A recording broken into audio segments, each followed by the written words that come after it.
بسم اللہ الرحمن الرحیم۔ صرف 5 منٹ کا مدرسہ قرآن و حدیث کی روشنی میں 351واں دن 21 ذی الحجہ۔ نمبر 1 اسلامی تاریخ۔ حضرت نظام الدین اولیاء رحمۃ اللہ علیہ۔ حضرت نظام الدین رحمۃ اللہ علیہ چشتیہ سلسلے کے مشہور بزرگ گزرے ہیں۔ آپ کا آبائی وطن بخارا ہے، مگر پیدائش بدایوں میں سن 636 ہجری میں ہوئی۔ 5 سال کے تھے کہ والد کا انتقال ہو گیا۔ والدہ نے آپ کی پرورش اور تربیت فرمائی۔ علوم ظاہری میں کمال حاصل کرنے کے بعد علوم باطنی کے لیے حضرت فرید گنج کی خدمت میں حاضر ہوئے اور بیعت و خلافت سے سرفراز ہوئے۔ پھر دعوت دین کو زندگی کا مقصد بنا لیا۔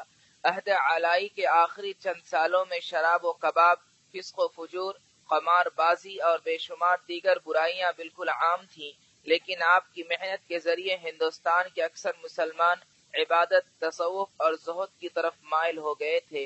آپ کی خانقاہ میں اس قدر لوگ آتے کہ بادشاہ کے دربار میں بھی اتنی بھیڑ نہ ہوتی تھی۔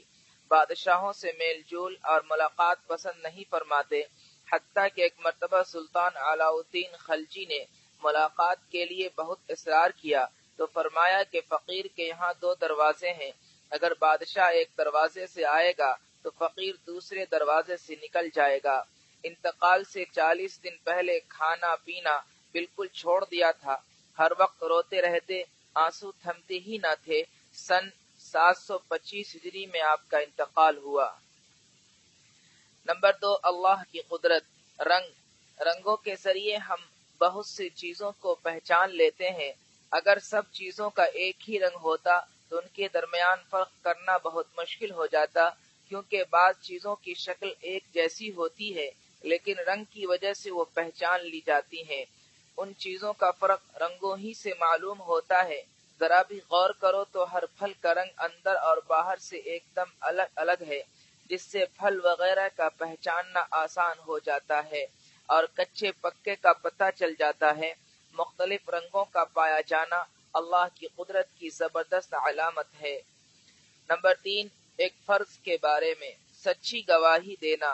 قرآن میں اللہ تعالیٰ فرماتا ہے، اے ایمان والو، انصاف پر قائم رہتے ہوئے اللہ کے لیے گواہی دو، چاہے وہ تمہاری ذات، والدین اور رشتہ داروں کے خلاف ہی کیوں نہ ہو۔ فائدہ، سچی گواہی دینا اور جھوٹی گواہی دینے سے بچنا ضروری ہے۔ نمبر 4 ایک سنت کے بارے میں انگوٹھی دائیں ہاتھ میں پہننا۔ حضرت ابن عباس رضی اللہ عنہما کہتے ہیں کہ میں نے رسول اللہ صلی اللہ علیہ وسلم کو دیکھا کہ انگوٹھی دائیں ہاتھ میں پہنے ہوئے تھے۔ نمبر 5 ایک اہم عمل کی فضیلت، والدین کے لیے دعائے رحمت۔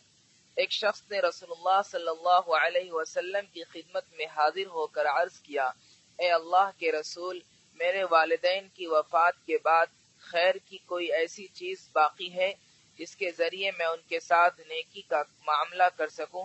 رسول اللہ صلی اللہ علیہ وسلم نے فرمایا، ہاں، ان کے لیے دعائے رحمت اور استغفار کرنا، ان کی وفات کے بعد ان کی وصیت کو پورا کرنا اور ان کے متعلقین کے ساتھ صلہ رحمی کرنا اور ان کے دوستوں کا اکرام کرنا۔